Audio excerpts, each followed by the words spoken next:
ये कहानी एक सुनसान गांव की है जो पहाड़ों के दामन में वाक़ था। गांव में एक पुराना कब्रिस्तान था जिसे मकामी लोग मनहूस कब्रिस्तान कहते थे। इस कब्रिस्तान से मुताल्लिक कई खौफनाक कहानियां मशहूर थीं। लोग कहते थे कि जो भी शख्स रात के वक्त वहां गया वो कभी वापस नहीं आया। बाज़ बुजुर्गों का दावी था कि उन्होंने वहां अजीब और गरीब कहानियां सुने, गरीब साये और बेचेहरा औरत को देखा है। एक दिन शहर से 4 भाई अली, बिलाल, काशिफ और शैब गांव आए।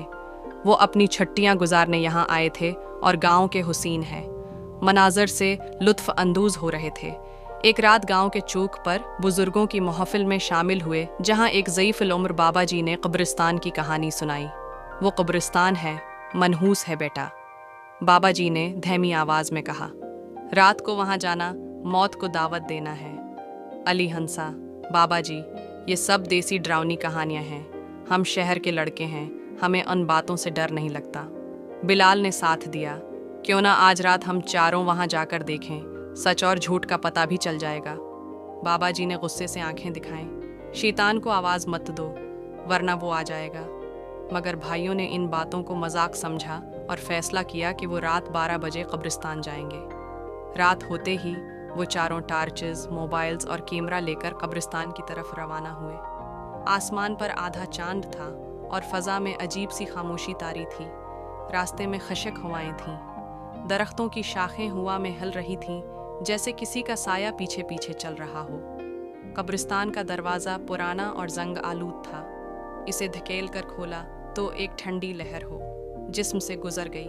कब्रिस्तान में कदम रखते ही एक बली ज़ोर से चीखी और झाड़ियों में गायब हो गई। शुरू में सब नॉर्मल लग रहा था। अली ने हिंसते हुए वीडियो रिकॉर्डिंग शुरू की। देखो लोगो, हम वही कब्रिस्तान में हैं जिससे लोग डरते हैं। मगर थोड़ी देर बाद फ़ज़ा में अजीब सी तब्दीली महसूस होने लगी।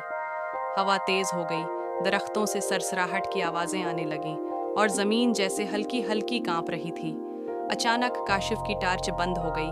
वो जल्दी से उसे ठीक करने लगा। जैसे ही उसने टार्च जलाई, अली गायब था। अली कहाँ गया?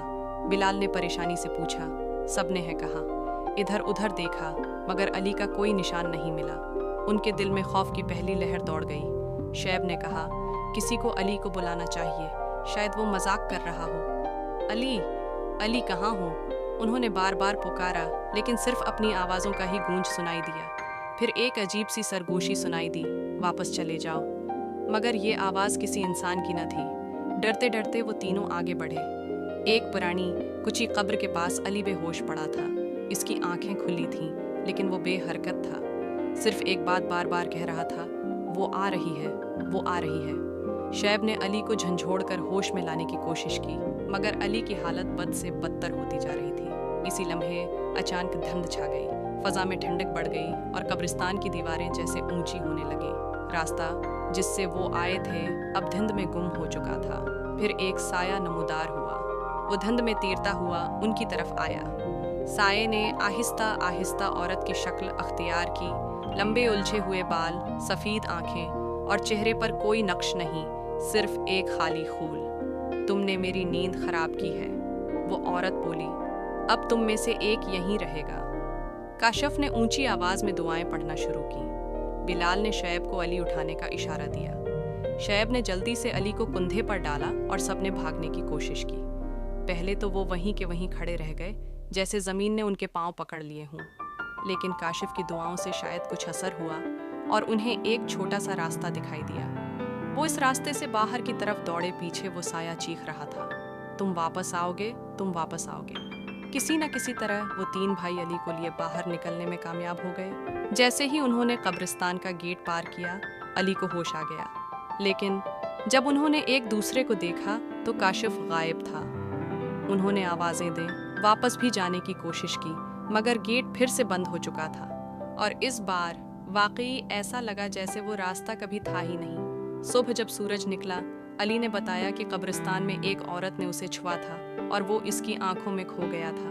वो कह रही थी, मैं तन्हा हूँ, किसी को मेरे साथ रहना होगा। आज भी कई साल बाद अली, बिलाल और शैब हर साल उस मनहूस रात को कब्रिस्तान के बाहर शमा रोशन करते हैं।